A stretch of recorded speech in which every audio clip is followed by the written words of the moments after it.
آج ہمارا ٹاپک جو ہم سیکھ رہے ہیں جناتی اور شیطانی جانوں کا توڑ، اس میں ہم عالم جنات کا تعارف کریں گے اور اتنا ہی جتنا قرآن و سنت سے ہم تک پہنچا ہے انشاءاللہ۔ جیسا کہ میں نے کلاس کے آغاز میں کہا کہ آپ کے پاس ایک لمحہ بھی بچے نا تو اس میں کوشش کریں کہ ذکر کر لیں۔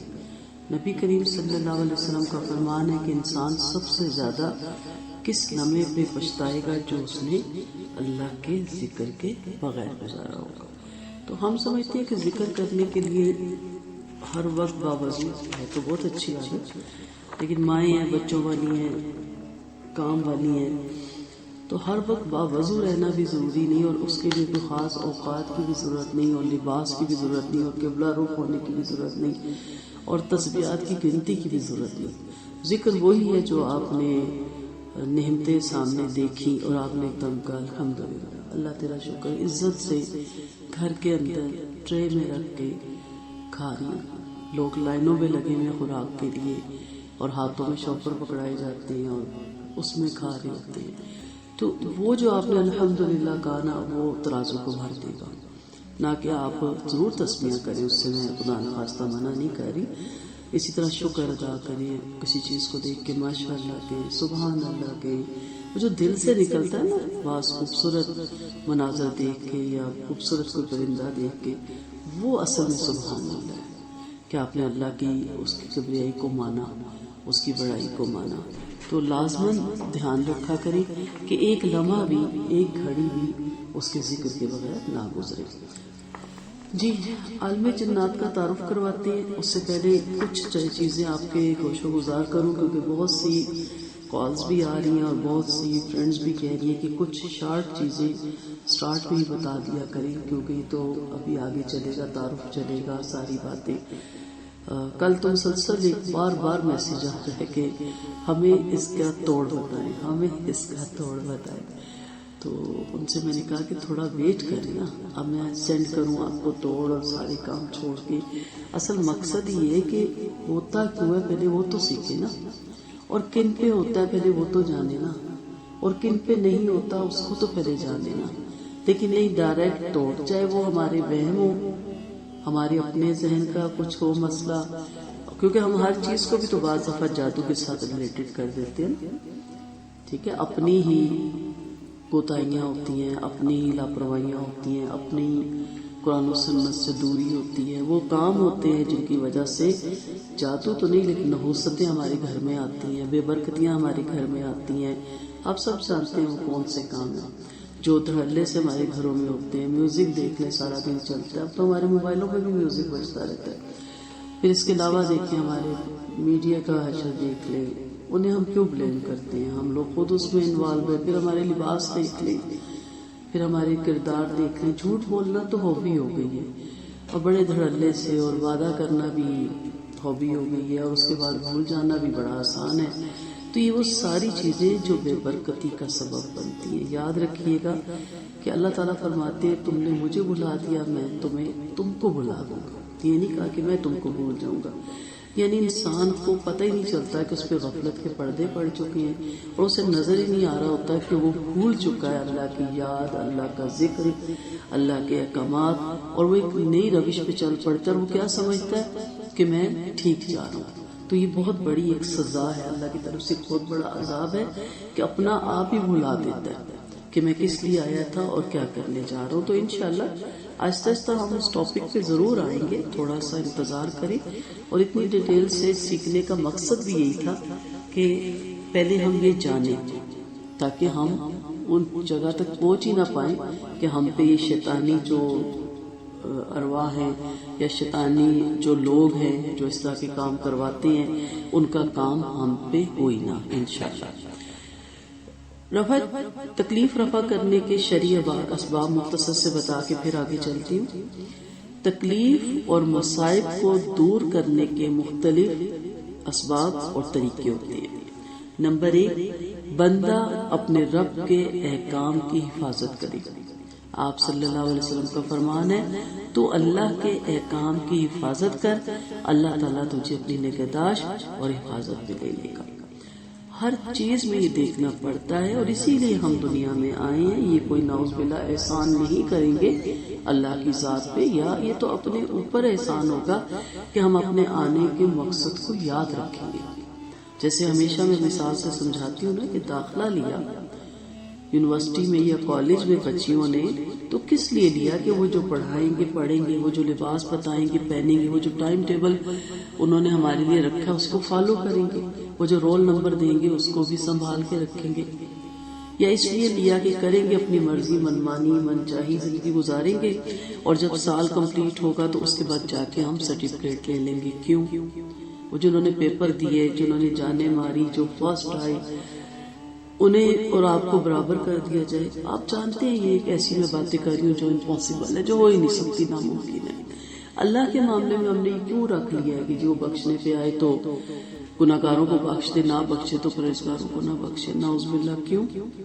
پھر حضرت عائشہ، پھر حضرت فاطمہ رضی اللہ عنہ، یہ کیوں؟ حضرت خدیجہ رضی اللہ عنہ کیوں اتنی محنتیں کرتی تھی؟ حضرت سمیہ رضی اللہ عنہ تو آپ جانتے ہیں ان کے کیسے پڑخچے اڑائے گئے۔ تو اس لیے اللہ کے احکام کی حفاظت کرنی ہے آپ نے، کوئی اتنا مشکل کام نہیں ہے، صبح سے لے کے شام تک۔ تو ایسے لوگوں کے اوپر بھی تکلیفیں اور مسائل کم آتے ہیں، اور آتے بھی ہیں تو وہ ایسے آزمائش آتی ہے، وہ ایسے نہیں ہوتے کہ جس میں سے نکلنا مشکل ہو۔ دوسری چیز ہے اس بات کو حفظ جان بنا لیں کہ خوشحالی میں اپنے اللہ کے احکامات کے تابع رہنا اور منع کی ہوئی چیزوں سے اجتناب کرنا ہے۔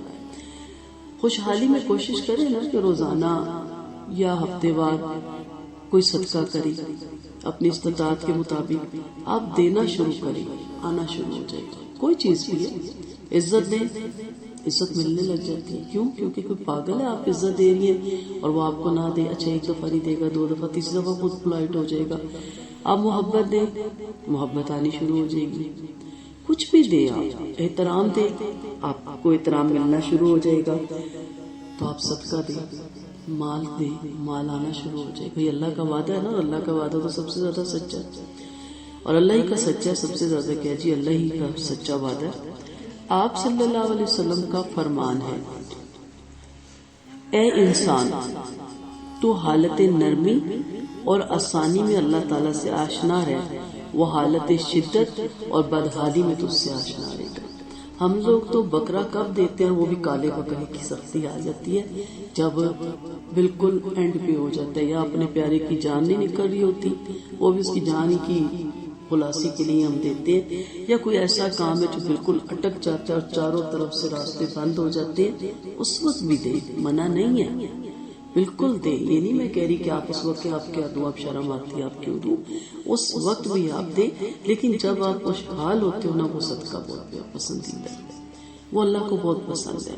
ذہن میں رکھے، دھیان میں رکھے کہ میری کوئی پڑوسن، میری کوئی ریلیٹیوز، اس کے حالات اتنے اچھے نہیں، کوئی اچھی چیز پکائیں، چلے ہم علیحدہ سے اس کو نہیں لے کے دے سکتے، ہم خود فرض کریں سفید پوش ہیں، غریب ہے، تو کیا ہمارے جو بانٹ کے کھاتے تھے صحابہ کرام، ان سے زیادہ ہم قریب ہیں کہ ایک گھر میں گوشت آتا ہے، وہ گھومتے گھومتے گھومتے واپس اسی صاحب کے پاس پہنچ جاتا ہے کہ وہ مجھ سے زیادہ ڈیزرونگ ہے، وہ مجھ سے زیادہ ڈیزرونگ ہے، کرتے کرتے کیا اس سے زیادہ ہماری حالت پتلی ہے؟ تو تھوڑی زیادہ بنا لے چیز، تھوڑی پلیٹ میں ڈالنے کے بجائے آدھا ایک ڈونگا اس کو بھجوا دیں، اس طرح دھیان رکھا کریں۔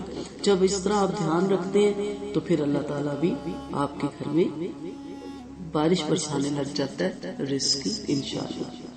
بذریعہ صدقہ اور خیرات اللہ تعالیٰ کا قرب حاصل کیا جائے، کیونکہ صدقہ مصیبت دور کرتا ہے، یا اس سے آزمائش میں آسانی ہو جاتی ہے۔ نبی کریم صلی اللہ علیہ وسلم نے فرمایا، نیکیاں برائیوں کی کھائیوں میں گرنے سے حفاظت کرتی ہیں، اور کہا بھی کریں ہر ایک کو کہ ہمارے لیے دعا کریں، ہمیں اپنی دعاؤں میں یاد رکھیں۔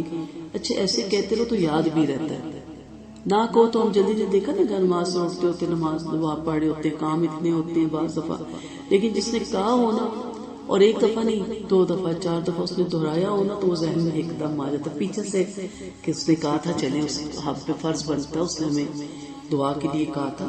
دعا کے لیے جس کو آپ کے ضروری نہیں کہ وہ عالم ہو، ویل اینڈ گڈ، اگر آپ کے علاقے میں عالم ہے، سب سے بڑی بات آپ کے ماں باپ ہیں، باہر نکلتے آتے جاتے کسی کام سے پہلے یہ جھجھک آپ ہٹا لیں نا، آپ کے استاذ ہیں سب کو کہ ہمیں اپنی دعا میں یاد رکھیں تو یاد رہ جاتا ہے. باقی آپ ہر انسان کو کہہ سکتے ہیں، ہر ایک کی دعا قبول ہوتی ہے، سب اللہ کے بندے ہیں. جی چوتھی چیز ہم دیکھتے ہیں کہ اللہ تعالیٰ کی جانب بنظر التجا دیکھنا، اس پر اعتماد کرنا اور اپنا معاملہ اسی کے سپرد کرنا. ہم لوگ تو دعا بھی تکبر سے مانگتے ہیں. کبھی نوٹ کیجئے گا، یہ کر دیجئے، یہ دے دیجئے، بس.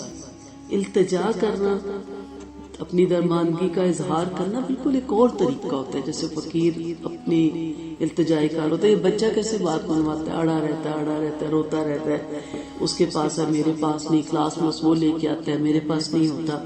تو التجا کرنا سیکھے. جب دعا مانگے تو عاجزی سے مانگے، التجا سے مانگے. یہ اعتقاد ہو کہ نفع اور نقصان صرف اسی ایک وحدہ لا شریک کے دست قدرت میں ہے، اور یہ عقیدہ ہو کہ تمام کائنات کے انسان اپنی قوتیں جمع کر کے میدان عمل میں اتر آئیں اور وہ مجھے نقصان پہنچانا چاہیں تو ہرگز ایک ذرہ برابر نقصان نہیں پہنچا سکیں گے جب تک کہ اللہ پاک ہمارے مقدر میں نہ لکھ دے. اور اسی طرح سب مل کر مجھے کوئی نقصان بھی پہنچانا چاہیں گے، تب بھی اللہ تعالیٰ اگر نہ چاہے تو کوئی مجھے نقصان نہیں پہنچا سکتا. یہ چیزیں ذہن میں رکھیں تو انشاءاللہ انسان کا ایمان پختہ ہوتا ہے. اپنے موضوع پہ آتے ہیں، دوبارہ دہرا دیتی ہوں. تکلیف رفع کرنے کے شرعی اسباب جن کو ہوتا ہے کہ ہمیں جلدی جلدی کچھ باتیں پتہ چلیں. پہلی چیز ہے کہ اللہ کے احکامات کی حفاظت کرنا. دوسری چیز ہے اللہ کی کو ہر حال میں یاد رکھنا، خوشی میں بھی رکھنا ہے، آسانی میں بھی رکھنا ہے. اور تیسری چیز ہم نے پڑھا صدقہ، اور چوتھی چیز پڑھی التجا اور اعتماد اپنے رب پہ. تو انشاءاللہ یہ چیزیں جب آپ کے ذہن میں ہوں گی تو آپ پھر دیکھیں گے کہ آپ بڑی پرسکون رہے گی. آپ کو جب دکھ پہنچے گا آپ کہیں گے اللہ کی بھی اس میں کوئی مصلحت ہوگی. انشاءاللہ اپنے ٹاپک پہ آتے ہیں، عالم جنات کا تعارف.